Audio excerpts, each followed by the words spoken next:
Blastin' Nova smooth out of the upper stacks of sublevel 23, bringing you the very best Vox-free Innsmouth can rouse. From the spires to the sump, we are 665.66 UHMR Chemrat Radio. What's good, Underhivers? Enjoying the finer delicacies of Frank's Ruckatruck Hive Rat Chimichangas. Try saying that 5 times fast, while being assaulted by Gobbo's soothing voice. Kind of like how our Razor Ice Storms have been tearing at the Hive for the last week. Air scrubbers are on half cycles, leading to uncomfortable humidity and heat. Such a good collaboration between the two. Yeah, it's pretty fucking terrible. Nothing like sweating bullets because of the humidity while the Magistratum's marshals are out on the prowl.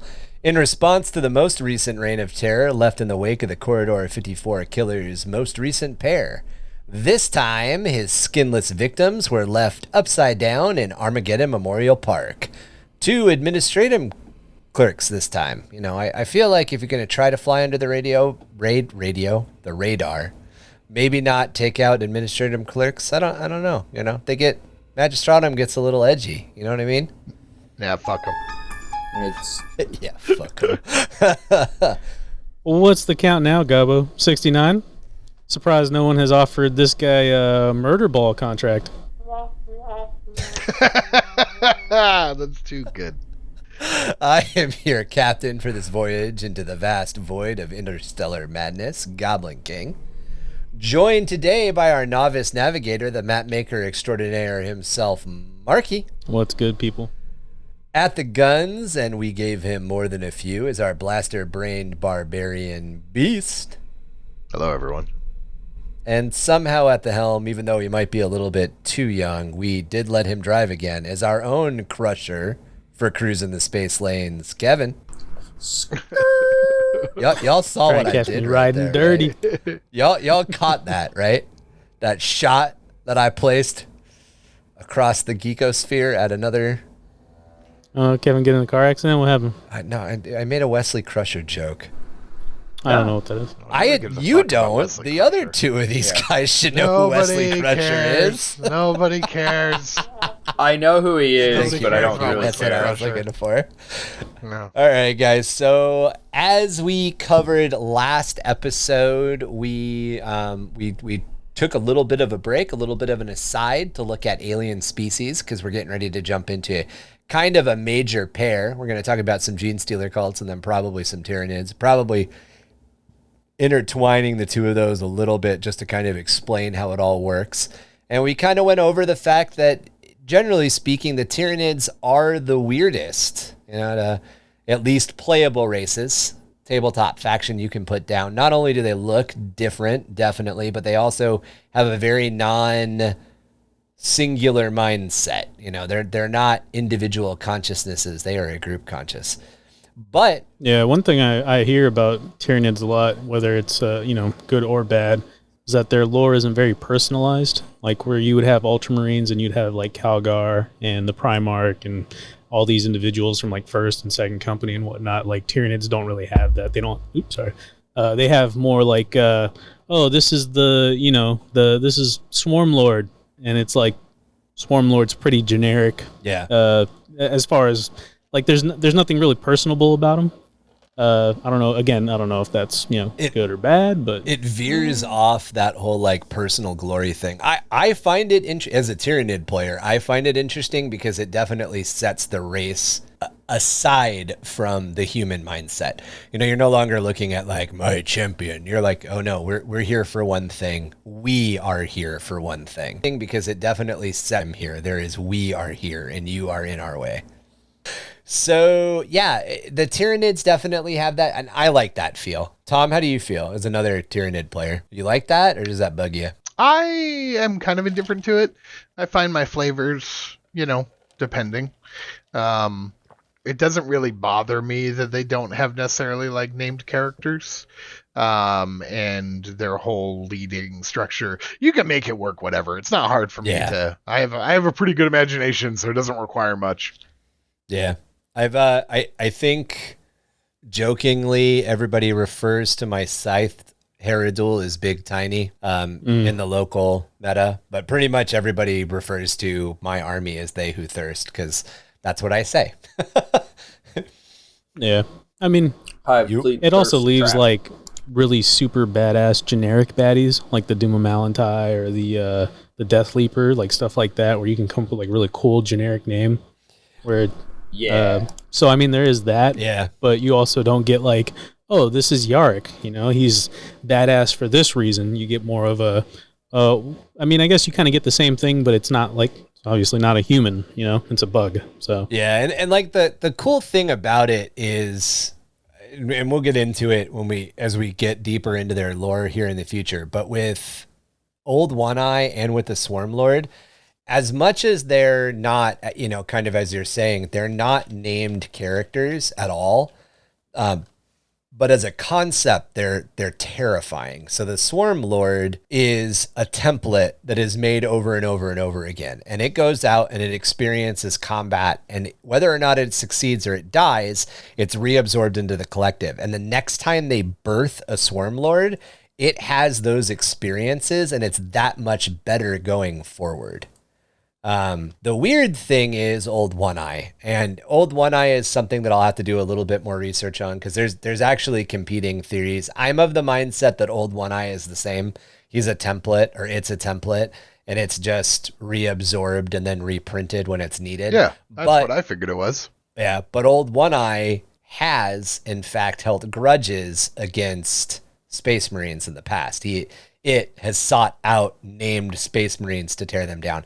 And whether or not it's not being reabsorbed and reprinted each time, or within its genetic blueprint, what are those called? Feuds. That feud is being carried forward. I don't know. Either way, it's pretty cool. I like it. I think it's pretty fucking neat. The other interesting thing with the way that they set up Tyranids, in my mind, and obviously Gene Stealer cults kind of break some of this mold stuff, and we'll get into that. We'll talk about the differences between the brood mind and the hive mind and all that shit. But one of the things that I find interesting is that if a hive fleet tendril gets cut off and left and it's disconnected from the hive mind, it kind of establishes its own mini hive mind, its brood mind, so to speak. And then those tendrils over time can actually develop independently. And that's where, you know, we talked about a couple of the critters on Catachan back not too far long ago. We talked about the Catachan Devil and a couple other things. And there's a lot of in-universe theory from the xenobiologists that those are abandoned Tyranid strains. And I really like that idea because you can kind of, you know, if you're developing a death world or if you just need something creepy that exists on your planet that's a little different, you can always kind of take that kernel and run with it. Yeah, imagine something like Ripper Swarms on a Death World, where it's just at night the Ripper Swarms come out and just devour like scarabs from the Mummy. That'd be so gnarly. But they're changed a little bit, like they fly. Yeah, exactly. Or something. Yeah. Oh god. Ooh. It's like the flying cockroach. You're just like, oh, what the fuck? It flies. Flying Ripper Swarms. Ew. Keeping in mind with all of that, we wanted to continue our roundtable from last week through to this week. But one of the things that we missed out, we were having a lot of fun. We had a lot of fun talking about all the aliens we wanted to talk about. But the part that we missed out on was designing something that would fit into the 40k universe, specifically our corner of the 40k universe, the Carcosan Sector. So to kick us off, we wanted to get Marky's two aliens, his alien from pop science fiction culture and his alien from the 40k universe. And then we're going to jump into a little mini dump of lore for the Carcosan Sector, give you a little bit more idea of where it is. And then we are going to talk about an alien race that might be coming out of the Emergent Worlds or Lucky Space. And we'll get into that next. But to take us out, Marky, you got two aliens for us, right?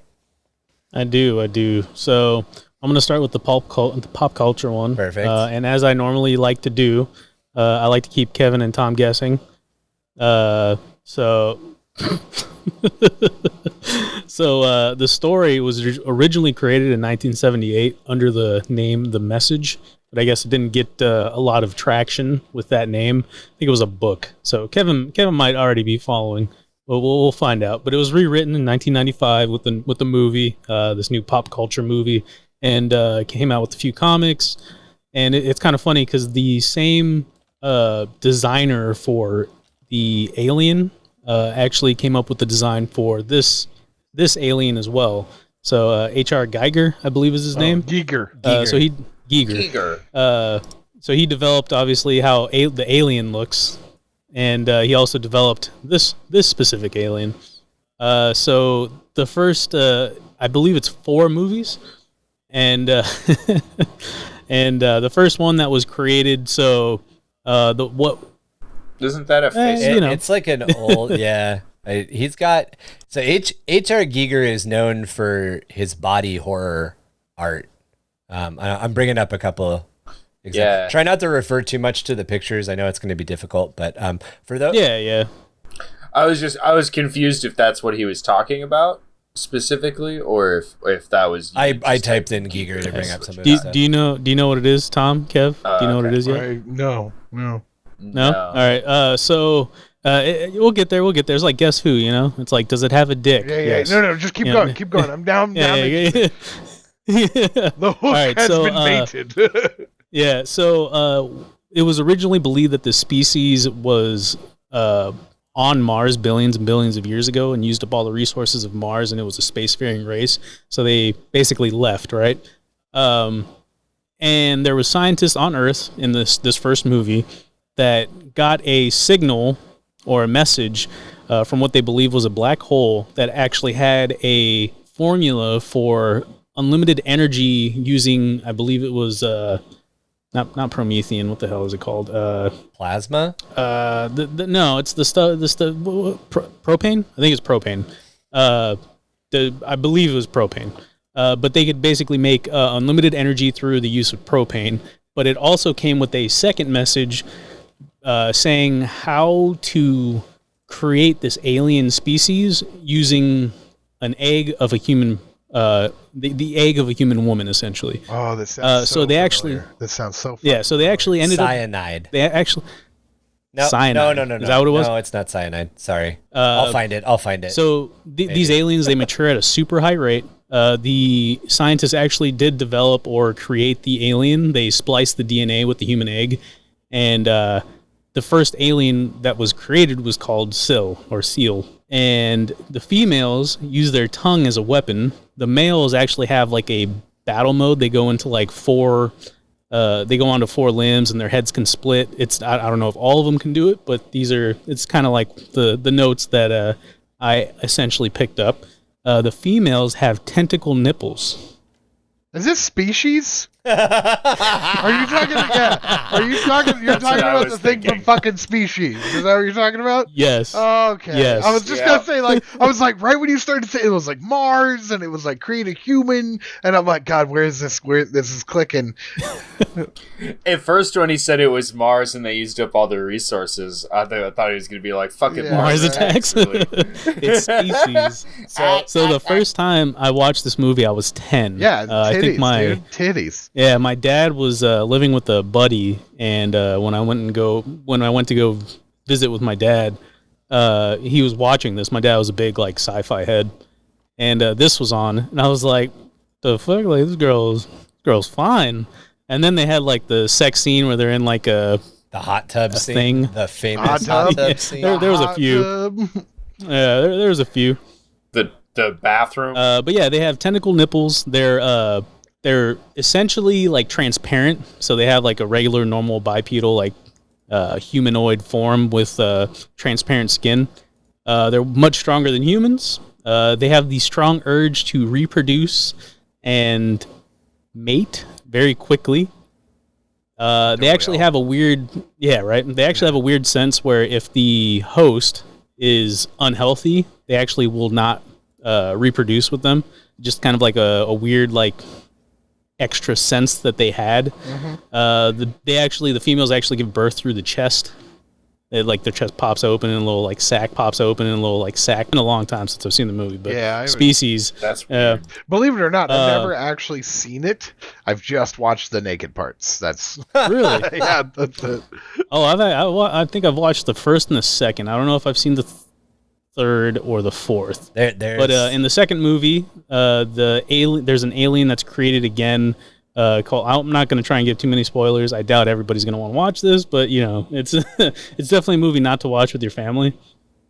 But in the second one, there's There's astronauts that go to Mars, and they're essentially infected with the DNA and come back to Earth.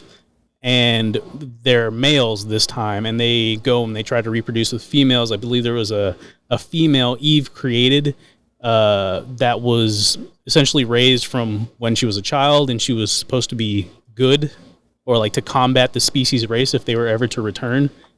And at the end of the movie, Eve essentially just bones the dudes and becomes the dudes.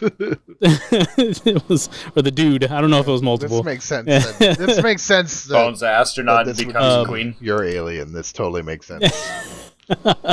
But they actually produce like a pure alien, and the pure alien is a part of the third movie. And then in the fourth movie, essentially they create the alien again, all over again, kind of like a redone thing of the first movie. She's a dying hybrid essentially, and she's basically looking, because they age at an accelerated rate. Ew. They die fairly quickly. So she was essentially looking for a cure to. She was good. They're looking for a cure to basically not have her die so soon. But in the event of them finding a cure or something to help the accelerated growth, I believe they gave her hormones, and the hormones essentially accelerated her. It helped with her accelerating age, but it did not help with how much she wants to bone. So she wanted to bone a lot. So basically, the entire design of this species is to have more sex more often. Yes, it's like gene stealer cult. Maximum effort. Yeah, actually. Yeah. So I thought it was pretty interesting, kind of the way that they would mesh. I wanted to try and get to that, but Tom guessed it too soon. So from a this is a gene stealer cult movie. Yeah, from a yeah. From a quick aside, those of you listening right now, if you join us on Patreon for $3 a month, you can check out a bunch of pictures that we bring up. Would you guys say no? Would you guys say no to that? I'm trying to plug. I'm trying to plug. I don't think you really get a choice. Patreon, man. So for $3 a month, you can see the picture that Marky's talking about right now. Mm-hmm. Dude, she got tentacle real time. Yeah, right. Tentacle dreads. She got tentacle nipples, man. You don't know what. Yeah, but what that mouth do. These things are pretty freaky. There's this is freaky as crap. The person's like stomach or chest split open, and the like tarantula looking thing is crawling out of it. Yeah, pretty gnarly. And then of course the like species design with all of the bones and everything kind of on the outside, like an exoskeleton looking thing, and there's all sorts of very xenomorphy. It almost looks like Jeepers Creepers. Yeah. You ever seen that? Does a little bit. I think that's the third movie. Lots of xenomorphy looking details as far as like the alien design. It's a very, very cool looking creature. I like it. Fucking so funny that you picked that. the second that tentacle nipples, I was like, oh, species. It just like immediately. I know clicked. this. I know this. It like immediately clicked in my brain. I'm like, oh yeah. Don't put this movie on tonight, man. It's been a while since I've seen it. Dude, I've literally haven't watched it. I have not seen it since back in the day. Yeah, I think that was probably the last time I saw it. That's so funny. Back in the day. They got fucking Hollow Man. You guys remember that movie? Oh, Kevin Bacon's dick? Hollow Man was dope as shit. Dude, the male versions of this species look freaky. Yeah, the male versions are gnarly. Fuck. They got like tentacle dreadlock looking things that come out of their heads. They got mandibles. They've got like mandibles. They go into like battle mode. Yeah, they're creepy looking. They look very like werewolfy kind of. So what werewolves was with a bunch of extra bones. What was the whole point of them? Like, were they just trying to make Earth? To make a movie with the blonde girl. Fuck yeah, like fucking aliens. I'm like, cool. What was the point though? Like, were they trying to infect Earth? Spread their race. Is that what it was? They were trying to infect I mean, there's probably a lot of things like speculated, but they were probably a dying race, and they were looking to reproduce and different ways by sending that message to Earth and having the humans splice their DNA with the DNA. Essentially, they sent the DNA code of their species and how to splice it with human DNA. Ah, okay. So they spliced it with an egg, and then this essentially was the outcome. They're super freaky looking. Like I realize that a lot of the monster design is very much centered around like, oh look, the boobs are out, but there is nothing about this naked alien that is not vaguely unsettling. I mean, yeah, totally, Ryan. I totally agree with you. Marky obviously has a different reaction. I was a child. This is the first time I've seen boobies. Probably not. What is that? Oh, this is all the practical costume effects. This is awesome.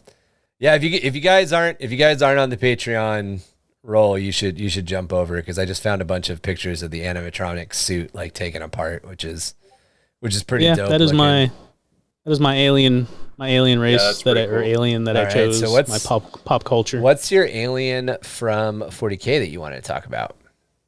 So I'm probably gonna need a little help with it, but I chose essentially the fauna from Nocturne, one of the main one that kind of everybody, the more well known one, I guess you would say, which is the salamander / fire drakes, which are the hunted fauna in order to get into the first company of the salamanders. So in order to get into the first company of the chapter of the salamanders, and I know it's going to get confusing because they're literally called salamanders and then the chapter is called the salamanders. So in order to get to the first company chapter of salamanders, you need to go and kill a fire drake, which is a salamander. The fire drake is a subspecies of salamander.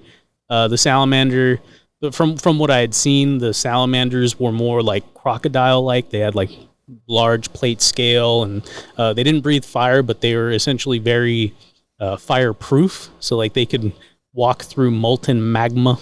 And they're pretty much found very heat resistant. Magma. Yeah, they're pretty much found only in one place. They're found in the Mount Deathfire, which is a massive volcano in the Pyre Desert. And it is the home to the great salamander species called fire drakes. So this is on Nocturne, which is the home world of the salamanders, and this is where they're. Oh no, you're right. Nocturne. There is an R in it. Yeah, and this is where they're. What is it called? It's their home world. So this is where their what the Fortress Monastery is. So this is where they recruit from. This is so it's essentially established. It's classified as a feudal world and a death world. Yeah, it's not very pretty there. Oh, it's pretty a feudal world. That's cool. Yeah, which is pretty gnarly. It shares a binary. It's not a binary star, but it shares a binary satellite with another planet called Prometheus. Yeah, that sounds familiar. And yeah, well, Nocturne is the moon, isn't it? Yeah, I think so. And every... I mean, they call it a home world, so I mean, it could be a moon of something else. But yeah, I believe Nocturne, one or the other. It's either Prometheus or Nocturne is the moon. So Prometheus, larger planet. So Prometheus is an overlarge satellite planet. So Prometheus is the moon. It's just really big. I can't remember, every 15 years, which is one Nocturnian year, the two worlds approach so closely that Nocturne is almost torn to pieces by the result of the gravitonic stresses. This is called the time of trial by the Nocturian people. Vast tidal waves crash across the seas, thousands of volcanoes erupt in unison, and ashen fumes blot out the sun. It is a crazy, badass. That's when they do that's when they do the test that's when the Emperor tested Vulcan. Yeah, and he was Vulcan. He was like, what can you do? What do you do? Yeah. So they basically they based their trial of becoming or something like that based off of Vulcan's challenge with the Emperor. Yeah. The So Emperor they and forge Vulcan. their own weapon. Yeah, Oh yeah, isn't that the one where didn't Vulcan save the Emperor? So- somehow. He was like falling off Yeah, a so I cliff believe or he like something? saved the Emperor, but at the same time he wasn't trying to lose the fire drake that he slayed. Like he wasn't trying to lose the trophy, but he had to like Yeah. kind of sacrifice. But he had to give it up, and the Emperor was like, "No, you won," and he's like, "Yeah, but it's worth it." Yeah, it was a yeah. Or So something that like trial, that. all salamanders that try to get into the first company basically do this challenge where they forge their own weapon and they go out and they try to slay a fire drake and they essentially drape like the skin or Oh wear yeah, I the forgot skin they on built them. their own Yeah, weapon too. but that's why these are so well known. Essentially, is because of this trial that salamanders do. And yeah, I mean they're pretty. There's not too much information on them that I found. I don't know if it's speculation, but the actual salamander, like I said, looks very crocodile-like. It's on 4 legs. It's got heavy kind of plate scale. The fire drakes, on the other hand, look a little more like an actual salamander, like I don't want to say like a gecko, probably like a newt. A nematode. Yeah. Yeah, But the fire drakes actually can breathe fire, where the so I there's believe the salamanders can. So there's That's a dope. couple of different the information is kind of hazy. So in order Yeah. to become a member of the first chapter, not the first chapter, first company, you have to go within Mount Deathfire into a sacred cavern where the rites of immolation are carried out. The chamber is known as the Pyreem, and it's a massive crematorium where the bodies of all the slain Astartes from the salamanders are returned to the sacred fire of the volcano. So they go into this place and they they intern their dead into the lava. Then within that chamber, you have to forge a weapon. And I think based on, and again, it's because a lot of this is pretty hazy, you have to pass the area where the fire drakes are without like getting their ire is I don't know. Like it's very hazy making on them whether or mad. not they actually have to hunt them. But there are several famous cases of them hunting them. Like you said, a lot of the capes and stuff are made either from the fire drakes or from a couple of other different animals on the planet. Yeah, or hung in the fortress monastery. Yeah. But yeah, like I there's said, a this one lot- wasn't a great pick, but there wasn't too much information on them. But they're pretty they're cool. cool. They're definitely cool. There's a lot of saurian or dinosaur-like draconian creatures that Yes. live on Nocturne. Nocturne. And Yeah. the Those things are salamanders hunt several of them. The coolest thing the coolest one that I found looking into it, because you had asked me, is the Urdrakes. So the Urdrakes are world serpents, the eldest of all the Urdrakes of Nocturne. Thought to be just part of the mythologies of the planet, these gigantic drakes have been asleep for thousands of years inside the depths of the planet, entwined within the heart of the very rock itself. Their breath is the movement of the earth itself. According to Vulcan, these creatures are virtually behind the compression of the human mind, even through for gene crafting his soldiers like the Space Marines. Witnessing them is an experience that is beyond normal. The god beasts are in slumber and dreaming of fire. So it's pretty neat. Cool little fauna. That's pretty interesting. Yeah, and there's a bunch. I mean, so there's the Cirro worm, which are long chitinous creatures with 6 reverse jointed legs ending in claws. They're designed to burrow. So that's like an insecty one. They've got a scorpioid or a scorpiad, which is like a giant fucking scorpion. Yeah. They have. Did you know? Yeah. Right. Did you know? I know I learned about this somewhat recently because I had no idea why they were called salamanders. Like why, like a salamander, like the little wet newt thing. The old name for salamanders was fire lizards because in Europe and various places during the Middle Ages, when they would take logs, right, and burn them, salamanders would actually bury themselves would come into running these out. logs, right? And that's where they'd make their little homes. And when you'd throw them on the fire, all the salamanders would come running out of the logs. So that's in the Middle interesting. Ages, people thought that salamanders were born of fire. That's like, when they were like, oh, fire, and here's a salamander. Like, so, I mean, when realistically they were like, my home, and like trying to run away. You fucking asshole. My home is on fire. That's pretty cool. But that's actually why the Games Workshop called them salamanders, is because in the Middle Ages they were called fire lizards. You guys remember the lizards from Holes, the bearded dragons with the spots painted on them? I never watched it, but I read the You never watch Holes? Good old bearded dragon. It's been a long time. I'm not 100% sure, but I thought at one point, and who knows if this is real or science fiction weirdness that's trapped in my head, but I thought at one point, like on the Galapagos Islands or something, they had found salamanders that were actually living in like ridiculously hot temperatures. I wouldn't be surprised. Of course, now that I'm looking for it, I can't. I mean, there's find the ironfoot Oh, snail. that's what it is. It's the iron. Yeah, you're right. It's the iron snail thing. Yeah, the ironfoot snail that lives in a volcano Which is at so the bottom of dope. the ocean. But yeah, there's not a lot of pictures about of the fire drakes themselves. Yeah, no. A lot of it, like I said, a lot of it's kind of these- speculation. They're these like kind of mythological things. But the chapter symbol for the salamanders is one of them, essentially.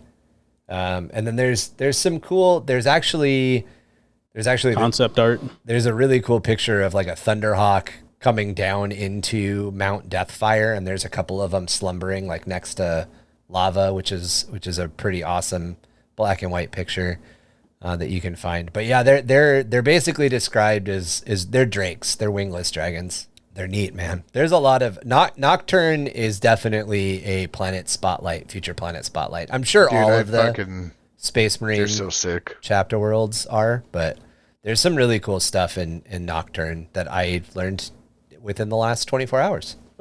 Thank you, Mark. Yeah. It's awesome, man. All right. Well, Yeah, I couldn't find fauna that like to fuck a lot, so I couldn't segue from species to 40k very well. Besides Gene Stealer Cult, surprised you really Squigs. did, I'm surprised you didn't go with the what are they from the Dark Eldar? The name literally is like, god damn it, now I can't remember what it is. not grotesques. No, like the things. There's a guy who did when he put like sperm inside of a chicken egg and it made it, and they use the name of it in Dark Eldar. It's like or some no. It's got like a really weird name. God, what's it called? Dark Eldar. You're not talking about homunculus. Is it like one one of their units, or is it fauna? Homunculus. Homunculus. So homunculus is just a rank that they achieve. But you're right. A homunculus in medieval myth or medieval whatever you want to call it was you would basically mix blood, sperm, and clay and make like a little facsimile of yourself, like a little like rock golem essentially, and then that it would come alive, and that's where the homunculi get their name, because they're homunculi in Dark Eldar culture are flesh crafters, but homunculi are just Dark Eldar. They're okay. They're not an alien species. They're just they're an alien species because they're Eldar, but they're just Eldar. Yeah, but we're talking about fauna. Twisted. I thought they were. I thought they were the things, the big muscle things. Those are grotesques. That's like one of the main things they make. And the grotesques. It's like an experiment essentially. Grotesques can be anything. One of my favorite instances of grotesques are the Tau were fighting the Tyranids and were not doing really well. And the Dark Eldar showed up and were like, hey, buddies, we can help you. And the Tau were like, oh, you're nice aliens like the Eldar. Or oh, you're nice aliens. We know the Eldar. And they made the deal. And the Eldar, I think it was Vect's, like, deal with them was you have to give us, when we're done helping you fight, you need to loan us 999 fire warriors or 99 fire warriors or whatever. And like that was the deal. So everything happened, and they won, and the Tau transferred their 99 warriors to the Dark Eldar. Well, some time passed, and then the fucking Tyranids came back, and the the Dark Eldar popped Two back up. grotesques came And out. we're like, hi, do you need help again? And the fucking Tau were like, of course we need help again. And they were like, excellent. And they sent their grotesques out to help them fight. And the Tau like slowly realized that like, oh, that's Bob. Bob is now this giant fucking crazy close combat mutated grotesque warrior. Tau Bob has come back and he is awfully twisted. Tau Bob. We'll definitely have He's to on get some shit. we'll definitely have to get a little bit deeper into that when we've got some chance. But it's one of my favorite, like the Dark Eldar being extra fucked up. Yeah, I just remember guys. homunculi, and I was like, ew. Yeah, they're homunculi are let's see, grotesques. Yeah, there's a grotesque. It's just like a heavily mutated I totally person. thought that's what that was. All right. Got you. Well, Clearly, I don't know Eldar shenanigans. all in time, man. All in time. Right? Why would Why you? would I? I think it's funny. I think it's hilarious that Mark picked the fucking species. I'm still like, yeah, that makes sense. Like, it's like, I thought you guys were gonna get it quick. I got it relatively quick. You did. You know, You did. I got it like one line before Tom. I figured the said nipple. it. I was like, Yeah, I oh, figured yeah. the nipple tentacles would probably give it away. When you started going into it was right before nipple tentacles, is when you were like, so the males have forearms and are like combat craziness, and then the females have the whip tongue. I was like, I think I've heard Mark go over this before. Mark likes to talk about species for Mark breeding likes to talk aliens. about species. I just didn't remember all the beginning stuff. The funniest part about that entire thing is that I only ever watched those movies for the tits. Like, I never even watched them. I just happened to walk in and people are watching them, so I've seen scenes of it. What the fuck are you watching, man? You came in at the worst part, man. There's a full plot before all this happens. There's Yeah, a it's story exactly here, what's man. happening. There's a story. They don't just fuck. It's like, dude, they've been fucking for like 20 minutes. So where's the actual movie part of it? the whole movie is just, I'm all, what's the plot? You're all, the what? Right. The holes. I explained the plot. What do you mean? Wow, the holes are the plot. That shit's Well funny. said. It took you a second to get that, but I'm glad somebody picked I up on it. appreciate that, Kevin. All right, guys. So in the Blood Angels like video that I was like referenced in the last podcast, on Hammer and Bolter, or not Hammer and Bolter, but on Warhammer Plus, yeah, it Angels was, dude, of it was I'm blown away by how good it was. I was like, Mark, you got to watch it. They had a really good way of turning what is the Gene Stealer like main dude? Primus, Patriarch, which one? Like the main Gene Stealer or the main like plotting the person? actual or- Gene Stealer, like it's the Lord? Patriarch. Brood Lord. Patriarch. oh, it's called the It's Patriarch. Patriarch. So Yeah. they call him. Different from different species from the species. Different. Right. They have the two leaders, like the two humanoid leaders, the girl and the dude with the 3 arms.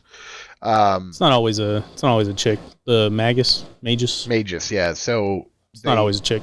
No, I know. I'm just saying, like in reference, they call that Broodlord, or the Patriarch. They literally call him Father. Oh, did we lose Kevin? Yes, Or did we lose Ryan? What else, Ryan? You still here, Ryan? All right, this is our podcast now. God damn it. Yeah. I did not. Did we actually lose Ryan? We did. He's gone. Does it mean it stopped recording? No, it's still recording. Oh, excellent. It's our podcast It's our now, podcast fellas. now. Dick, cock, and balls, Put baby. up some picture. Put up some pictures. Put a picture. This is where the fun begins. Lore podcast. This is a boobies podcast now. Yeah, exactly right. We Oh, that's all right. Anyway, you got to watch that Warhammer Plus shit. It's I saw the first couple episodes of the Dude. Blood Angels one with the Gene Stealer the call. first couple episodes suck. they're not I good. almost stopped watching, but they literally call the Patriarch Father. They're like, "Our Father returns," like talking about him. Yeah. I was like, "This is dope." Hey, All right, guys, you back? I'm back. I'm not sure what happened. I think I Was trying to figure out if my internet dropped or something else died, but sorry about that. It doesn't look like there was a hiccup with anything. It looks like you guys continued recording the entire time, so. Yeah, we were just like, it's our podcast now. Boobies, titties, dicks. Of course, right? I got the touch one. Probably going to have to edit all of it out. There you go. That's useful. Yeah. All right, all guys. the lore on species. So, that's what I wanted. All right. So, give me like 2 seconds. Sorry about that. All right, yeah. So that there we go. We've gone over a couple of different aliens that exist outside and inside of the Warhammer 40k universe. The aliens that we brought up, the whole reason that we did all of this is because we are looking at the creative writing element of coming up with an alien species. And why we want to do that, or why we're looking at doing that, or why we drive to do stuff like this, is because it helps us to fill in, or it's an exercise in helping how to fill in lore, how to create that spark of lived in universe. In our little portion, our UHM lore, as we like to refer to it, as we tease out in our episodes at the beginning and the end, we always end with a Innsmouth Hive plug, something that's happening in the universe in the Innsmouth Hive. We decided that the Innsmouth Hive existed in a sector of space in the segmentum obscurus called the Carcosan Sector. The Carcosan Sector is located near the Scarus Sector. So to give you guys an idea of where we're talking about in the universe, the Carcosan Sector is bordered by Lucky Space to the galactic east, the Scarus Sector to the galactic southeast, the Calixis Sector to the galactic south, and the Jericho Warp Gate is located to the galactic west. So that puts you into a... Were you just testing to see whether or not it would pop up on screen?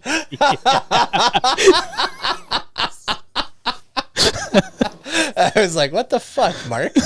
Like, do I need to deal with this right now? No, I don't. You're just being, got it. So the Scarus Sector is pretty well known because the Scarus Sector is covered by Dan Abnett in both the Eisenhorn and Ravener series. A lot of the stuff that both of those Inquisitors deals with the Scarus Sector. Another thing to keep in mind about this entire area is that it's very, very close to the Segmentum Pacificus, which means it's also pretty close to the Sabbat worlds, which are where the Tanith First and Only stuff that was also written by Dan Abnett kind of exists.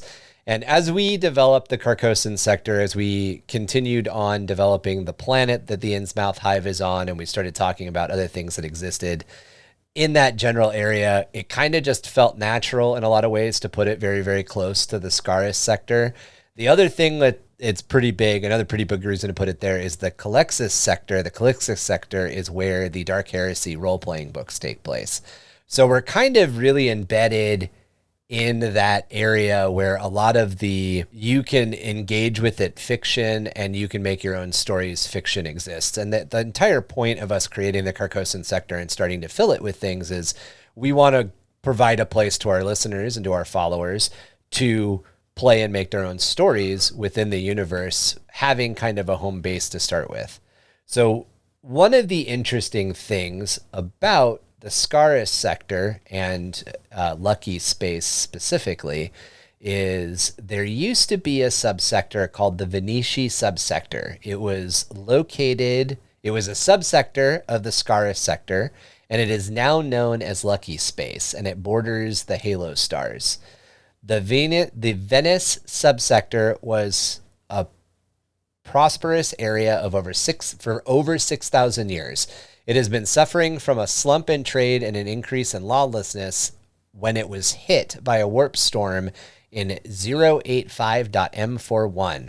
It covered and swallowed the entire set of systems for 18 years. Some minor outlying worlds were absorbed into the Angelus subsector by the time the storm receded. I'm sorry, the storm this warp storm covered 18 systems. It lasted for quite a bit longer. It lasted for about 300 years. Several of the outlying minor worlds were absorbed into the Angelus subsector by the time the storm receded in 385.M41.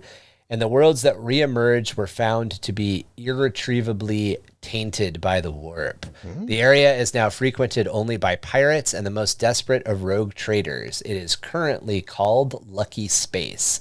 The reason it's called Lucky Space is not because you could get lucky out there, it's because you are lucky if you survive more than 6 minutes.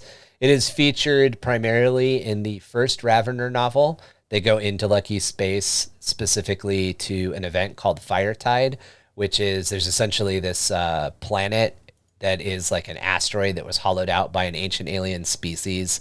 And every, I think, 36 months, the star that this planetoid is circling, so it's this giant asteroid, like the size of Ceres. It's like a small moon that was hollowed out by an ancient alien race by the time humans found it. Humans found it, colonized it, because that's what we do. But it already had an atmosphere that was trapped by all this old ancient alien technology that nobody understands and all that stuff. So we colonized it. This planetoid is orbiting a star that is in its last few million years towards supernovae. It is going to explode. And because of that, every 36 months, there's an event called Firetide. And Firetide is essentially the sun goes fucking crazy. There's all sorts of nuts like solar flares and all sorts of shit that happen.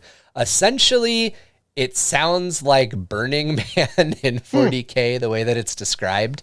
All these rogue traders venture out there. They all meet, they all hang out, and they basically like fucking drink and make all of these crazy deals when they're there.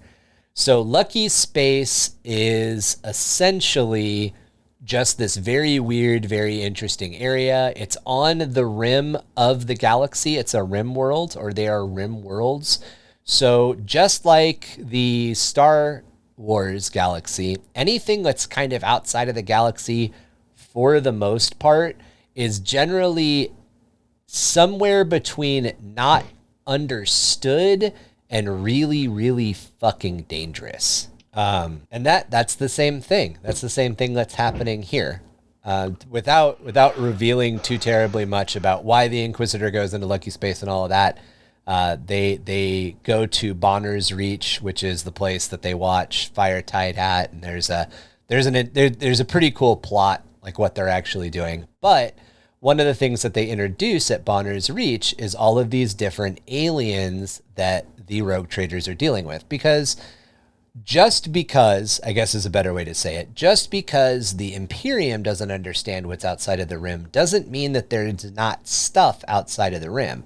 And there's a couple of alien species that are introduced kind of as one-liners here and there that come into Lucky Space to trade with rogue traders from the other side.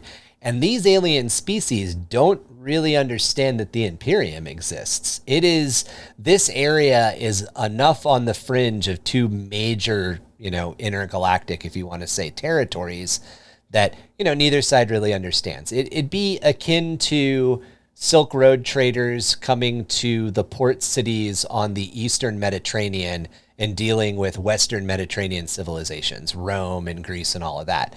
There's this concept that, there's the Persians are out there. Well, what are the Persians? Oh, the Persians are monsters. Thank you, Herodotus, for making up Persians and immortals and all of this crazy shit.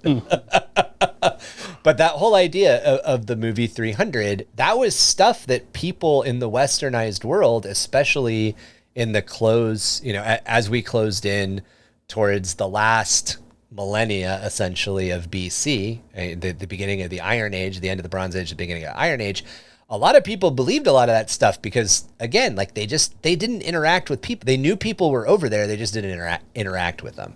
So the idea here is, with the rest of our episode here, is we're going to brainstorm up an alien species or a couple of alien species that are coming into Lucky Space and the Mergeant Worlds that are trading with rogue traders in the Scarus Sector, and by extension, obviously, the Carcosan Sector, since these two sectors share a border with one another. So, where do you guys want to start? How crazy do we want to get? Does anybody have a basic idea for an alien species, an intelligent alien species that would be trading with or wanting to trade Mark, with the you Imperium. wiped that fucking smile right off your face. Mark's like, so they're walking vaginas. Right, yeah. Wait, hear me out. The Gilgamesh vagina is 3 feet tall, filled with razor-sharp teeth. So I have the second species in mind, or I have a species in mind already. If you guys want like kind of a little primer, would that help? Dolphin jelly. Dolphin jelly. I want a horse race. I was actually also Horse race, thinking okay. Centaur, Yeah, kind of as a base platform. So we're dealing with a centaur. So 4 legs and 2 arms. Yeah. Or okay. Yeah. I like that. All right. So this race, the race that you guys are formulating already, has a minor primate race that they've managed to subjugate. They're semi-intelligent, but they're semi-intelligent the same way that like a Reese's monkey is. So It's like the Jericho weaponsmiths or something. no. Like the monkey in Indiana Jones that catches the date and eats the date and then dies. That's a capuchin monkey. I thought those were Reese monkeys. No, Or it's something. No, Reese monkeys are the ones monkeys. in like fucking Outbreak. Aladdin's monkey. We can Yes. call him. Like a Apu. Yeah, that race shall be known as the Amadeus. So these are this race is something that these traders that this alien race likes to carry around. They're somewhat of a status symbol. Kind of think of like a pirates with monkeys or pirates with parrots, so to speak. Yeah. So this is a 6-armed. It's kind of funny that you guys decided you wanted to do 6-limbed because I wanted 6-armed. So Hell these yeah. are 6-armed primates, and they don't have legs. They have 6 arms. So they use all of their arms like feet. They can Centipede use all of their monkeys. arms like feet. But they generally perch on, 2 or 3 of them. So they'll use 3 of their upper limbs as hands, and they'll use 3 of their lower limbs as feet, or they'll stand on their hindquarters or hind feet. So it's like Goro, but all hands. All hands. All hands. And they're small. Catch all Yeah. these. Oh, they're hands. small. Yeah, they're a monkey. They're essentially okay. the size of like a monkey. Like think Barbossa's monkey from Pirates of the Caribbean, or Ace The Ventura's Kowakian monkey. Salacious Crumb, the Kowakian monkey lizard. They're a spacefaring race. No. These are a Anna? pet. These are a pet race. Yeah. These are a pet of the master Of whatever we're going to Centaurian. design. This is just the thing that I came up with that I was like, I really like these, but I don't like these being I didn't like these being an actual like functional race. These are more like fauna. So we were so they just have talking 2 about Treasure Planet in the Discord earlier Okay. this week, and they have Okay. that one alien that essentially is it's a humanoid, but it's 2 species. One is the head, and the other is the body. And the head of the other species is basically in like the stomach. So like one of them is it's like a little spider head, and then the other, and then the other guy, so on the middle, you can't really tell from the picture, but it's Don't rely. Don't rely Okay, on no. the pictures. But Yeah, so try to describe it. I'll try to find so it for our listeners. but- essentially the head is like a little spider, like the dreadlocks are like essentially its legs, and its face is its face, and then it sits on top of a body, and it's kind of like an overweight guy, but the body is actually another species with the dude, and his arms are coming out of his head. It's basically a human body, but the head is detachable, and it's 2 different species. That's cool. Symbiotic. Oh, okay. Symbiotic relationship. Yeah, exactly. Yeah. That's Yep, interesting. that's the one. Oh, That's super interesting. So Yeah, these, so I was thinking maybe the monkey, it's like a symbiotic relationship. So once they're like the way that the reason I came up with these monkeys is in a lot of tourist countries that you go to where monkeys are a problem, people will train the monkeys to like do things like pickpocket and stuff like that. yeah. That's essentially what these are. So they're 6-limbed, they're 2-tailed, they've got a normal primate set of eyes. They just developed on kind of a different world. And the world that I came up with that they developed on, the world that these centaur people found them on, is essentially a gas torus.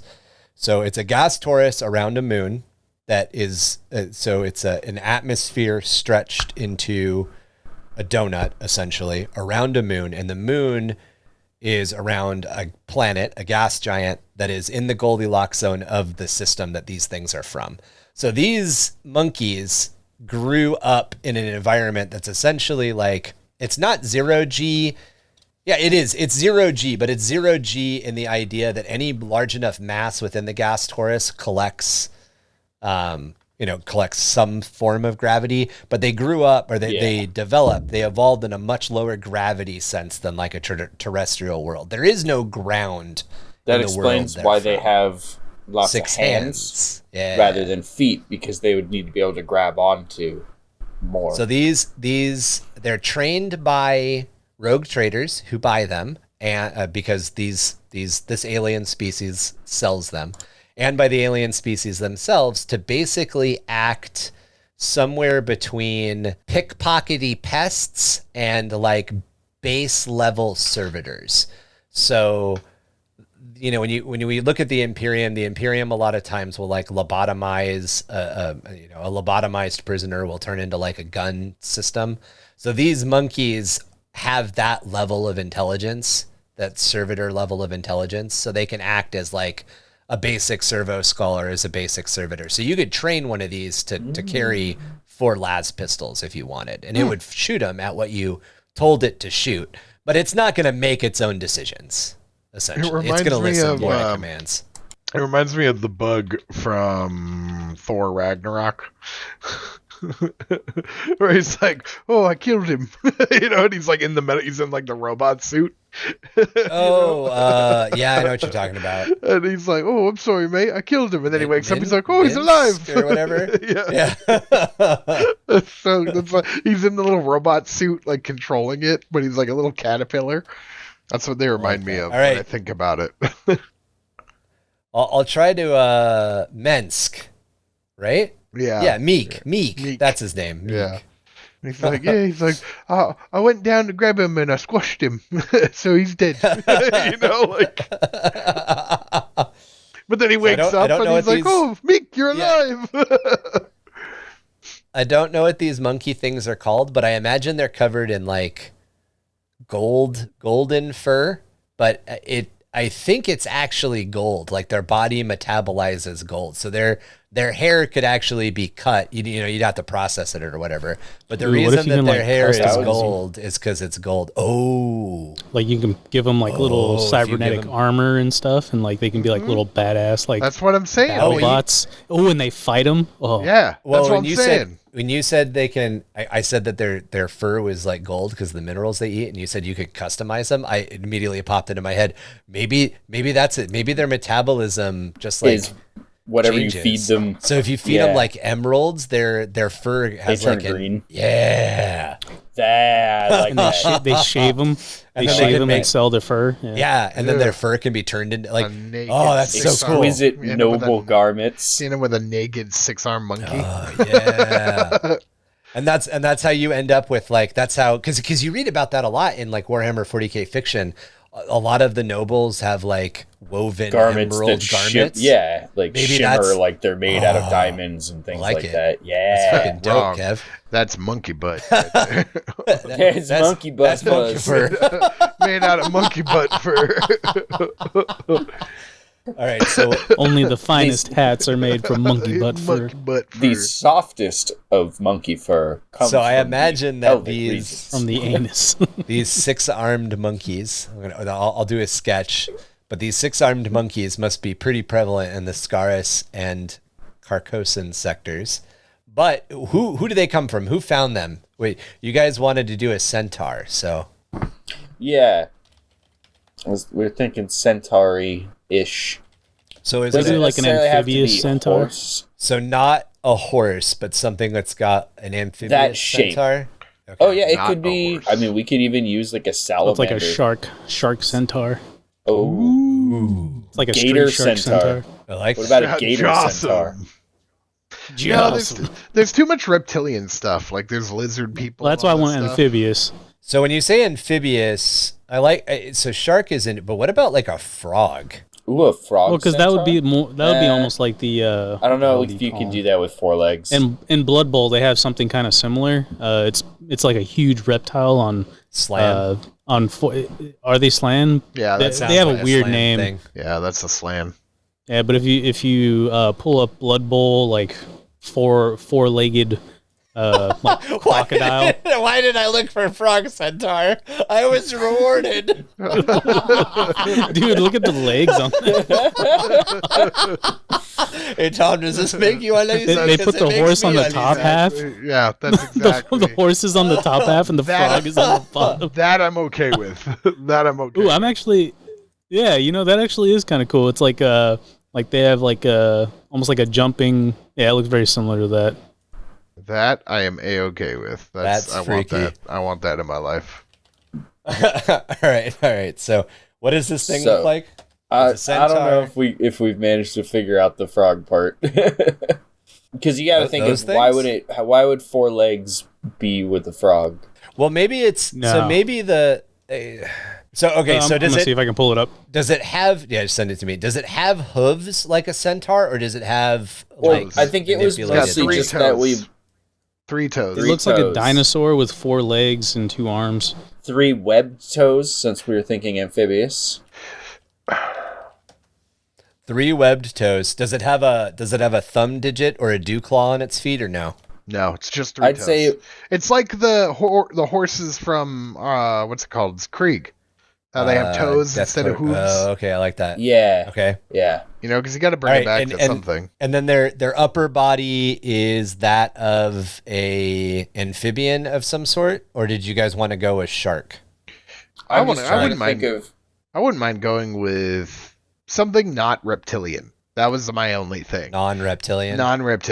There's too much stuff like that. I mean, shit, you can even make it that it is something completely new. Or even actually, it'd be really cool making it something mechanical. So like they're intelligent, but they had to build. Well, that was going to be my next question. So obviously, actually, maybe this fits both because I like that idea. Tom. So maybe it's a zote. Maybe they are. Yeah, zotes. Yeah, because what I'm thinking is if you can imagine like a horse thing on the bottom with a metal construct up top, right? And the reason is because these things were basically horses, and they only had little hooves and stuff, so they made a deal with like an AdMech branch that they would give them upper bodies of like robots, basically, right? But they're still. Like it's like a suit that goes over their head, and it's an upper body with arms and a head. Looks more human. You know what I mean? It's basically an AdMech. Because how like some of the AdMech they have like a tank lower body, like it's all tread. Right. Well, it's they have like a horse lower body, and it's basically just a horse has a normal head like a horse, whatever, but it goes inside of this like helmet that's actually a person. Like it's an upper torso. And they pilot it, you know what I mean? So it allows them to have hands and be dexterous, So I like that's fucking cool. I was thinking because you had said, or Marky had suggested, an amphibious creature. Maybe it's a completely aquatic creature. It needs to breathe water. So it has the mechanical structure that it wears on its head is full of water. Is its breathing apparatus? It's its breathing apparatus. Kind of like the dude from Hellboy. Yeah, I think I forgot his name. I like that better than getting it from the Mechanicus just to have arms in general, because I think it should have been spacefaring before it encountered the Imperium. So yeah, and there's no way it got to spacefaring if it didn't have hands. I'm thinking that instead of like what we think of as hands, it has manipulators. So like its head or like its lower jaw or whatever is just a bunch of like little tiny manipulators. Like either octopus. Octopus top. Octopus. The top end of his it's an octopus, but it's got like legs. Yeah. It's a cephalopod with bones. It's a cephalopod with 4 legs with flipper 3 toes. So I make it like telekinetic. So its lower body is like a zote or a horse essentially, and then its head. So like an elithid, like like a Cthulhu. Like its head is tentacles. Yeah. Yes. And it uses its tentacles as its manipulate. That's how it manipulates technology. So they build suits that they put that into, that they wear over that part, and then like the center, that what we would see as the chest of the centaur is like a bubble, and you can see it's like the octopus head in there. Yeah, there's a baby that Will Smith delivers in the first Men in Black. Oh that kind of probably would look like the head. Yeah, kind of, but less around the back of the head, all flippity dappy. Yeah, more dexterous in the side and front.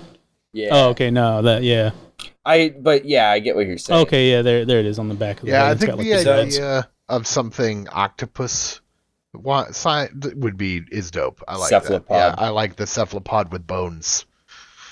I like that. I like that Marky said, does that mean that it's telekinetic as a starting point? Yeah, kind of like the engineers from Halo. Yeah. Or the Illithid from D&D. Yeah. Or anytime anybody has anything with octopus, they're like, they're smart. Yeah, they're super smart. It's all brain, It's baby. all brain. I mean, I don't necessarily think it needs to be telekinetic, but at the same time, that could go with how they control the little monkey things. Yeah, that could be how they trained them. I was gonna say telekinetic's more like you can move stuff. less telekinetic, but more Jedi mind trick. I would say instead of the entire race is telekinetic, they have a higher tendency towards psionic ability. They're like the Eldar. They're an incredibly psionic race. Higher percentage of them is psychically active. Yeah, and maybe for the most part, that only comes across as like what we would see as like being extra lucky, and maybe that's why. Oh yeah, because they live in lucky space. Oh, because most things that are like psionic, it's all from the warp, where the warp isn't really. Well, I guess it is prevalent out there. They just resonate. They resonate in the warp better. They resonate in the warp higher. Yeah, like as they get closer to like warp storms or the eye, or their powers increase, something like that. Yeah, or I mean, there's nothing to say that there isn't the warp outside in interstellar space. The warp gets calmer in interstellar space because there isn't as much life there, but that doesn't mean that it's not there. And that could also be, there's a lot of things that like the Tyranids, for instance, do the shadow in the warp. So there could be alien races or alien empires that are doing outside the opposite of the Astronomicon. Yeah. So maybe like these guys come from an area of space that seems deadened to us, but to them it's the warp is normal. Or maybe they're like the Necrons, where their faster than light technology is based on manipulating the material realm rather than manipulating the warp. I guess that's a question. Are these guys warp sentient or not? Are they warp sensitive or not? I mean, I figured they were. Okay. I mean, if they're interacting with the Imperium, or they could do something like the Tau, where they just kind of like shim the balance. These things having the ability to be chaos octopus need to be a thing. Yeah, chaos octopus. Has to be a thing. Maybe that's one of the reasons that the Imperium and the Inquisition specifically try to hide the fact that they exist, and they don't. Maybe trading with these guys is considered like, if you get caught, it's really bad because they have a higher tendency to fall to chaos, or maybe their religion is chaos. Yeah, well, that's I wouldn't say make them entirely chaotic. I think it's better to have them as a neutral. Okay. Yeah. What if like their signature in the warp is like something like Cthulhu? Ooh, I got one. What if they worship the old ones? Yeah, like an entirely different or set. Like they have it's like a dead Catan, like a Catan that died in the War in Heaven or something. That's straight up Cthulhu. They got to be. We don't have to. I'm trying not to make it Cthulhu so like blatantly. But I want to Cthulhu, make it Cthulhu. But at the same time, it matches the theme. But I was going for, it doesn't have to be a Cthulhu god. But it would just be cool to use an ancient god. That way it's not like, oh, this is a new race that's completely separate from all the other lore. It's something that tracks. You guys know what the old ones look like in the Lovecraft universe, right? No, Not exactly. They're horrifying. I can only imagine. They've got like a star configuration at their head and a star configuration at their base. So their heads and their feet are both star configurations of like tentacles. They have eye stalks off of the head ones and talons off of the leg ones, and then they've got wings. Oh, that's terrifying. Yeah, they are described freakishly, and they're actually, oddly enough, the denizens of the Mountains of Madness. To tie the fact that we always kind of go back to some sort of Lovecraftian thing. I like that though. It's cool. All right, so we've got octopus centaurs that have to breathe water, and maybe it's not even water. Maybe it's like it's a liquid native to their planet. Yeah, it's not what we would see as seawater. It's what they understand as seawater. So maybe it's like got more methane or something in it. I was gonna say, it'd be interesting if it wasn't even fully liquid. It was like almost liquid, heavy gas. Ooh, what if it's like super tainted in something that like we need, like even 40k needs? So like it's their water is super dense and super rich and dense in cobalt, which means that like when one of them is marked for bounty, the bounty hunters try to take them alive because they want to drain all their like cobalt rich water from their tanks. Oh yeah, it's like it's got a high mineral content of and that's why they hide their planets. We've already got the monkeys are fed diamonds and stuff. That's true. That's kind of like their secret treasure. We don't need to make their literal breathing also treasure. But it's not standard water. So like they could survive in what we see, what humans see as ocean water, but it would not be ideal. They would need to. They have to when they take a planet, they have to terraform by changing the oceans somehow. Yeah. All right. Well, I will try to endeavor to come up with a sketch for these things, but I dig it. So what kind of, do we have a coloration texture? Well, I guess that would be determined by what kind of environment they would typically live in. Or maybe they're like octopus, where they're the same idea. They're in most of their I like skin the color change. Yeah, so they can adapt and change. Yeah. Do they have to wear suits only over their heads, or do they normally clothe their like do they have to bodysuit their entire body, Tom? What if like the monkeys like spray them? Moisturize me. I would say they wear like one of the the suits that it'd be like the body glove. Yeah, there you go. It'd be like they're wearing a wetsuit. Like a dry it's like suit. A still suit. It's like the opposite of a still suit. Yeah, it takes moisture from like a. Okay, so it and it might not even necessarily, like, we could dial it back a little bit. Instead of it being a full like we were saying respirator, maybe it just keeps them damp, so that way they don't dry out, and then they can. That's like a little mister.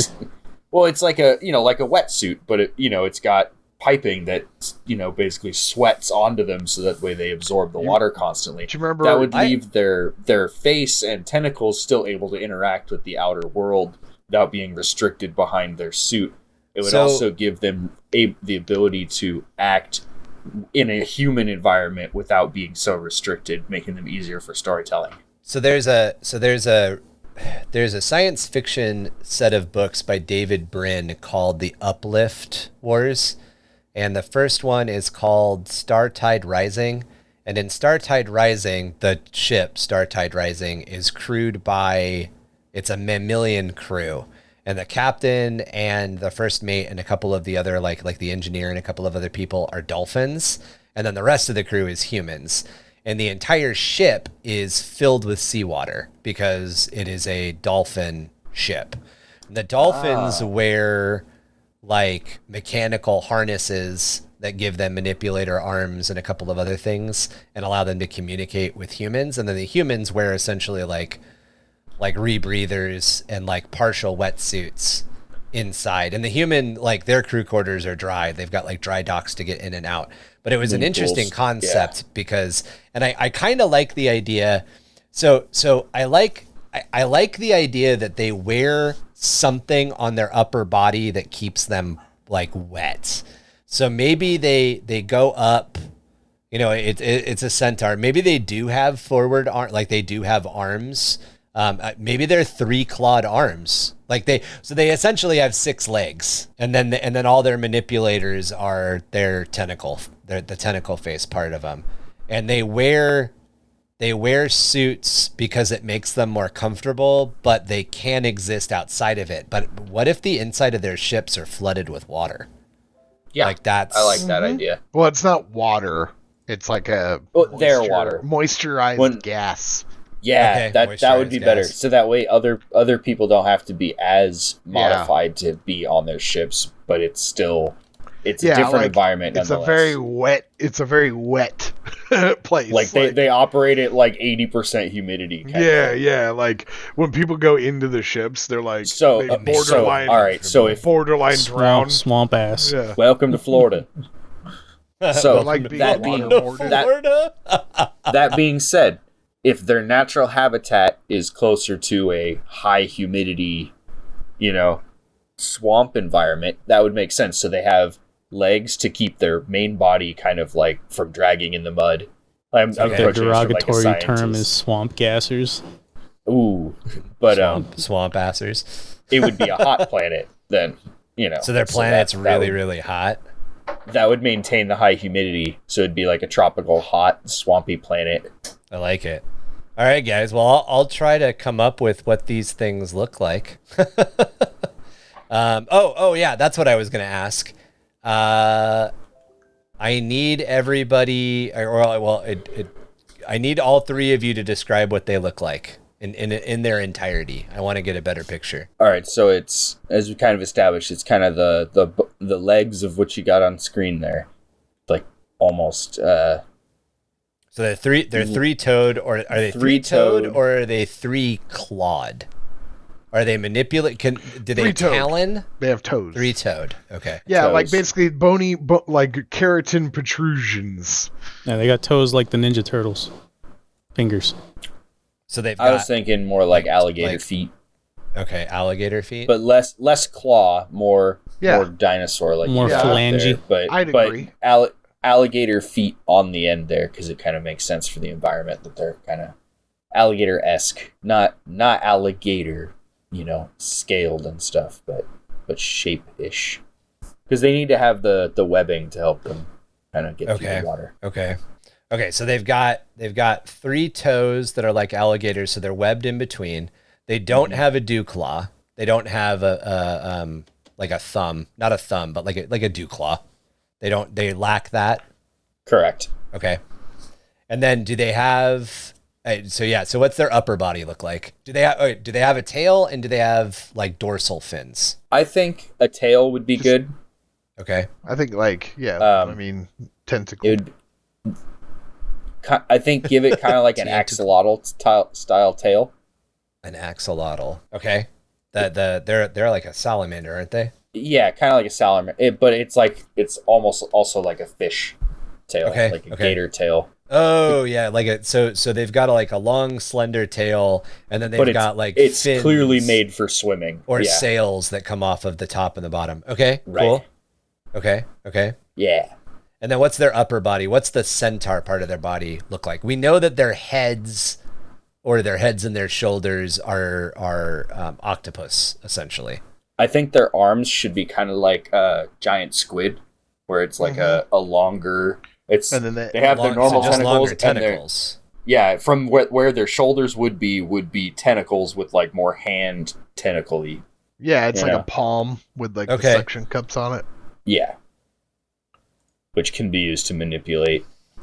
So it's like a squid arm, essentially. Yeah. I would say less flappy pancake at the end and almost hand-like. I guess kind of like your ball sack fondling a pencil picture in a way. Your ball sack fondling a pencil. So they've got, so instead of like a fanned or a spade-shaped end to the tentacle, they've got kind of like a tentacle that ends in little tentacles. Maybe something similar to the thing from The Mist. the Stephen King movie. Where it's like a tentacle, solid... but then it opens up and it's got digits. There's more tentacles, kind of, as to finger around. Okay. Like that? Okay. Yeah. That way it can it can like grab things, but like, dexterous. So how would you describe that? So it's like a spade with like teeth almost on the ends. Spade with like I would say it's a spider. It's a spider-like end to a tentacle appendage. Okay, and then is that where their mouth is? That is not their mouth. No, it is not. Their mouth is not their hand. I think their mouth should be kind of where their belly button is. It's underneath. Yeah. So if you go back to the Zote, if you go back to the Zote picture, belly button of where his belly is would would be where the head is essentially. Where the egg pouch nonsense is, and that's where their breather is strapped. That's where their mouth would be. I would say they would have like a mouth there, or we can put the mouth up at the top by the head. But it doesn't. I mean, I kind of like it right there at the base of the stomach. Makes it more alien. Yeah, and then it's almost like what do you call it? The Emperor in Dune, where like you can't really see it unless like the mist kind of clears. Yeah. So their mouth is in their lower. It'd be like the front breast of like a dog or a horse. Yeah. So their mouth isn't in their head. No, their mouth is not in their head. Okay. Cool. Its eyes or its nipples. I mean, that would be about proper for that. So does it have? So it's an octopus's mouth is like in the middle of its tentacles. So its mouth, does it have a beak mouth like an octopus? It's just lower on its body. That's kind of what I was thinking. Okay, and then so it uses its arms to feed its mouth, obviously. Yeah, I would say something like that. How do they talk? Maybe that's how they're all psionic. That's the only way they can talk. Yeah, robot voice. Do they size speak? Yeah. So they can size speak, or they can use their machines to speak. So they have technology that allows them to transmit messages as well. Yeah, so they have an ability to make noises, but they can't speak other dialects except their own because they're more of like a guttural noise. Because their mouth just doesn't. Yeah, well, it's a beak, but inside is like tissue. You know what I mean? If it's like a bird, right? So okay. It can't make normal noises, so it uses an audio box to do that. But because basically, like, if it has like, where it breathes, like air is actually like behind where it's like the belt on that lizard thing, right? It's above the shoulders. It has of the like feet. a gill. Yeah, it's got these two tubes that come out that like that's where it breathes out of. It's got like a Flavor Flav chain with the speaker on it. Okay, interesting. Don't listen to me, Ryan. Okay. I'm just throwing out ideas. No, I'm trying to figure out. Okay. It's a little medallion that vibrates at different sound frequencies, makes sound. So so they're capable of making noises, but they don't necessarily communicate with sound, right, Tom? Ooh. So they communicate with like colors and pheromones, like we would assume an octopus communicates. They change colors and stuff. I got one thing that might work a little better just in my brain picture. Instead of beak of octopus as the mouth, how about crab mouth? Ooh, yeah, that's creepy and awful. But are you putting it awful? Are you putting it up under like the chin, or are you still putting it like down in the belly button of the body? Down at the connection. Yeah, these things are ugly. Yeah. So they've got like little manipulator arms that come out of their stomach, and that's how they eat. Yeah, and then the big arms are what they used to like catch prey. Back when they were in the hunting stages of their existence, would catch prey, bring it in, and then. Yeah, these sound gross. Yeah, I'm into it. I thought we were going to be designing like a super nasty alien bug, like evil monster instead of an alien race, but at the same time, I like this makes for a good alien race, and that makes sense why it wouldn't be able to speak our language because it doesn't even have a mouth close to us. Yeah, like orcs can learn to speak Gothic because they're still essentially human shaped. Got it. But these can't speak Gothic without the assistance of technology. And well, they can if they're psionic enough, because if they're psionic enough, they'll just brain speak. Yeah, they just brain speak. But the ones that can't require augmetic, or not necessarily augmetics, but a technological device. Also, since you're going to be doing some art on them, I suppose you also have one in its environmental suit. I would say it would wear something similar to like a scuba tank, full of not like massive, but a small, like slim tank on its back. It's got a little thing of NOS on the side. Little thing of NOS on the side. And like Tom was saying, like the belt of the thing you got up now, like that would link back to it and have pipes kind of try to snorkel into the. So try to describe it for It would have like two snorkel attachments, to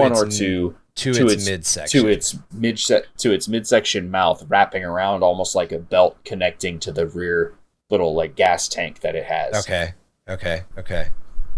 And when it gets angry, it sends a little tentacle back and like turns the nozzle and turns the NOS on, and it's like trying to make it ridiculous. He's like, "Oh, you're pissing me off." All right, and they use Now, do they build a lot of their technology into their harnesses? So, like, they've got like a space flight harness and a battle harness, or do they have a generic harness set and then they manipulate normal weapons? I think it would be so they have their like the suit that they can put on, right, to like go out and do out of water activities essentially. Okay. And then from there would just be heavier versions of that they can add more gear to bulk them out to be, if they were to go into combat or something like that. Okay. And it would just be like layers. So it'd be, environmental suit level 1, which is just for like going outside, and then you'd have, a heavier one, or they would have purpose built, with equipment and things that they could strap to it, because since they're tentacle arms, they could easily manipulate things off of their back as gear.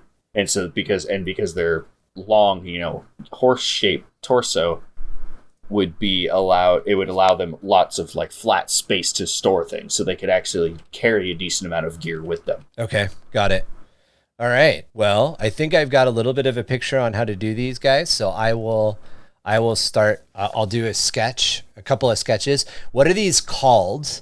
What are they called? What and how do they operate? So obviously they're interacting with rogue traders.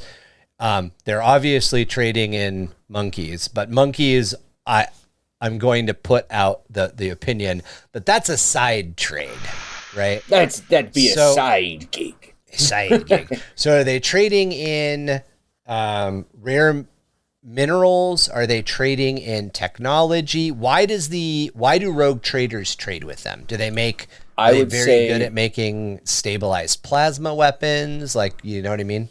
I would say they are good at pearls. Rare.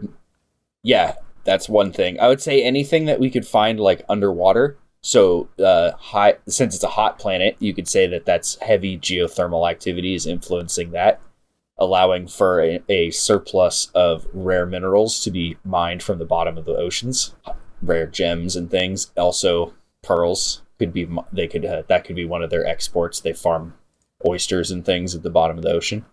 Okay. So they trade in rare material. So rare earth minerals, obviously not earth, but like heavy metal, precious stones, heavy metals, rare materials. Geologically produced materials that are, because like at the bottom of the ocean you have higher heat, but also because of the cooling action is being submitted from going from volcanic to cold, you end up with a rare mineral composition. Okay, and is this stuff set specifically to it's better for building materials, it's better for creating weapons, like sensors. Let's go sensors. Less violent right off the bat. Well, right, but as much as 40k is about violence, it's a raw material, right? Yeah. So when you trade in these raw materials, like it's a better focus crystal for your cogitator or your sensor array, but you can also put that focus crystal into a las gun, and then every shot you take is a hot. Like there's got to be, you know what I mean? Yeah, there's a duality to it. Okay. Yeah, so it's just at that point it would just be a high frequency focusing crystal. Yeah, like that's one of the things they shape do. them a certain way. That's the thing, is they have a specific manufacturing process that they cut them with, or something that makes them better. Or maybe the crystal just has a better, more stable structure. Like maybe Kyber crystal. You guys were saying that they at the bottom of the ocean. You guys were saying that they like harvest pearl. Maybe they not atomize, but like powder the pearls, and when you mix that powder into like plasteel, it makes plasteel like 30% stronger. They paint. It's a paint. They paint on armor for like an extra coating. Oh yeah, they mix it with their weird water, and then they aerosol it. Nice. Yeah, so it's a special coating. Yeah, it's like like powder coating. Yeah. Oh, so it's like ceramic pearl coating. Yeah. That's actually even really cool. Yeah, so they have a pearl coating that they apply to things. Exactly. So all their shit is kind of shiny. Yeah, it has a sheen and like a multicolored sheen. Like a pearlescence. Cool. They've got like a pearlescence to their ships. But they sell this stuff. They're a raw material commodity trader. And what are they after from the Imperium? What do they seek? Or are they just traders? They don't care. Like I was thinking kind of, in a way, almost Gypsy Caravan. I was going to say, they're like Little Mermaid. They like little dumb things like dingle hoppers and stuff. Yeah, I mean, that kind of lines up with my Gypsy Caravan idea. Yeah, don't say Gypsy, by the way. They're very eclectic. Romani. Middle Eastern or Eastern European / Middle Eastern caravan based trading families. So I think I like that is like the specific captains have a penchant for that, but that doesn't necessarily make a lot of like we're trading this super rare thing away for plastic forks. Like they're not. That might be the way that you sweeten. Oh, I really like that. That's how you sweeten the deal. You have to bring a troll doll or whatever. But what are they after? What are they after? Just thrones? Because they or do they not have like they need whatever they need? They trade.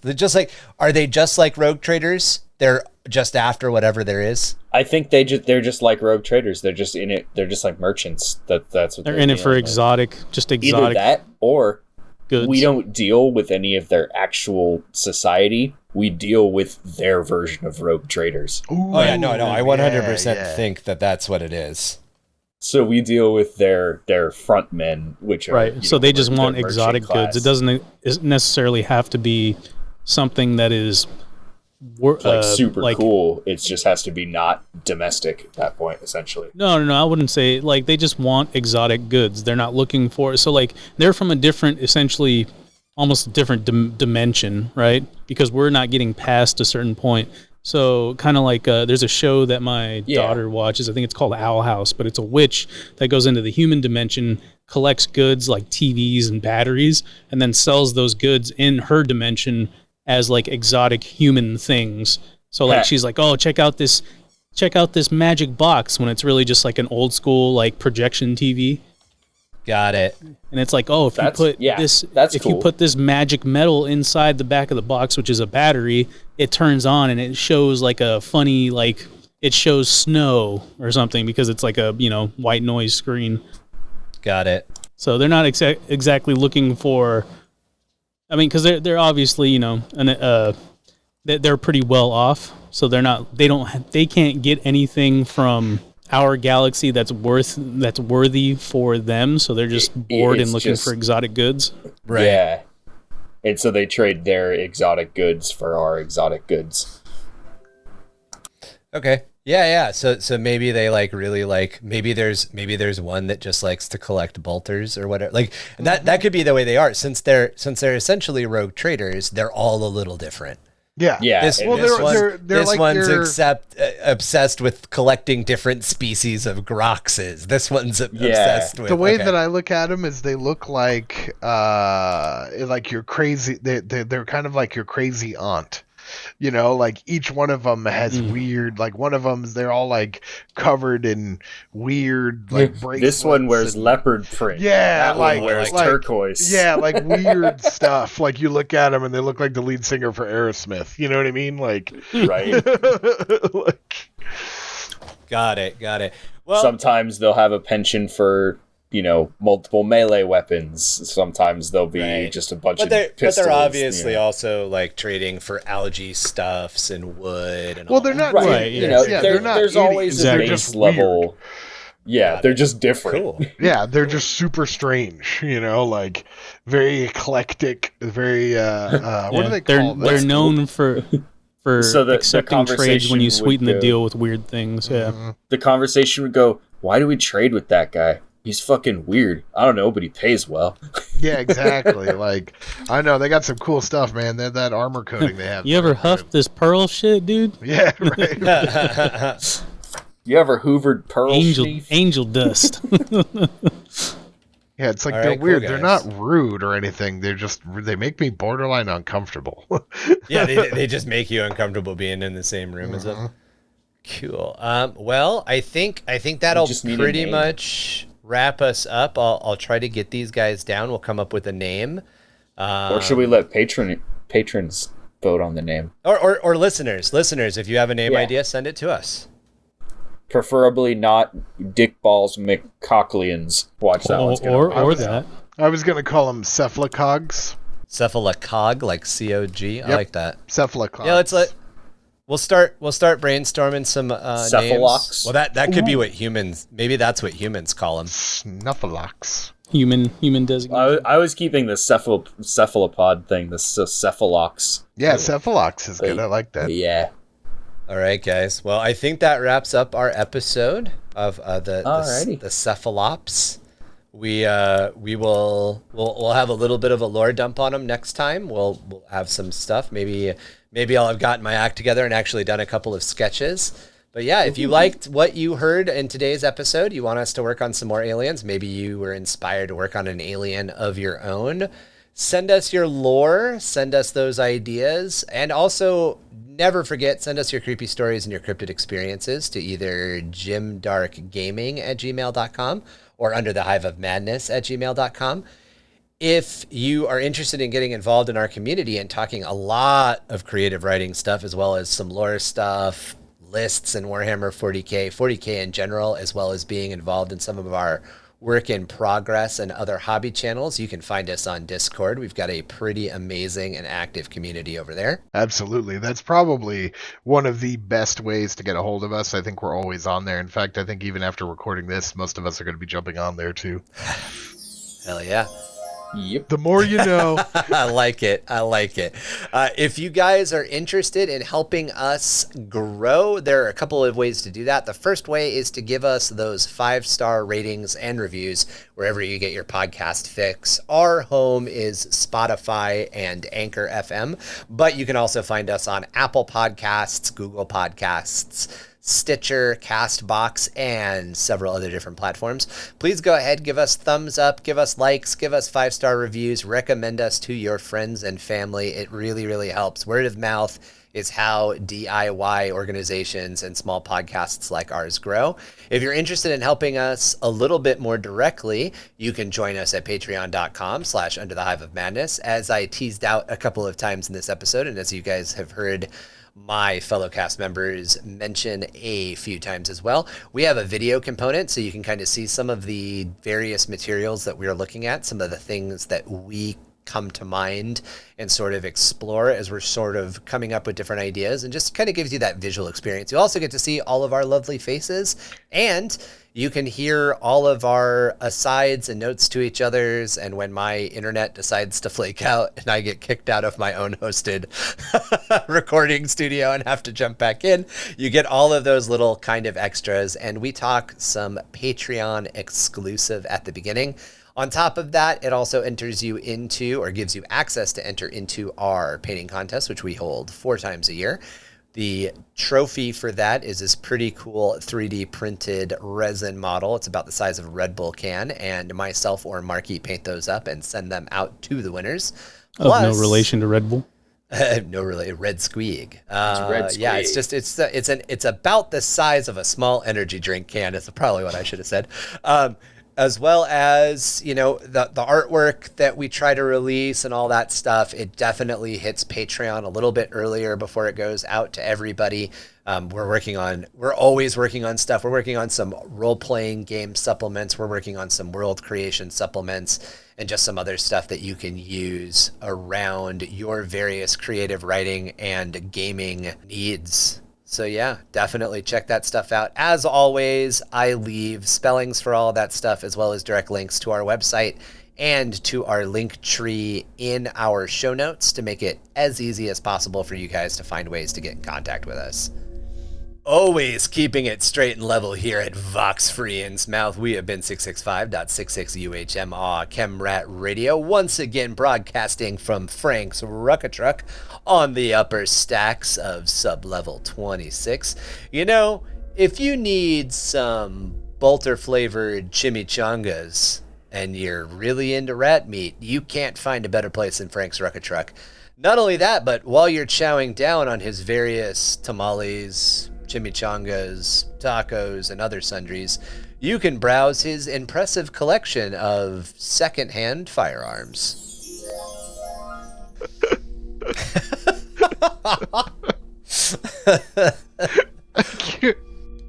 That's good. Dude. When you find yourself at the junction of a dark alley and a darker alley, remember, the thing that you're facing may not be a crossroads demon. It's probably just a four-armed emperor. Perfect. I like that. All right, guys. Thank you very much. We'll talk to you motherfuckers later. We out. Make sure you read a book. Read a book. Read a book. Yeah, read a book. B-O-O-K.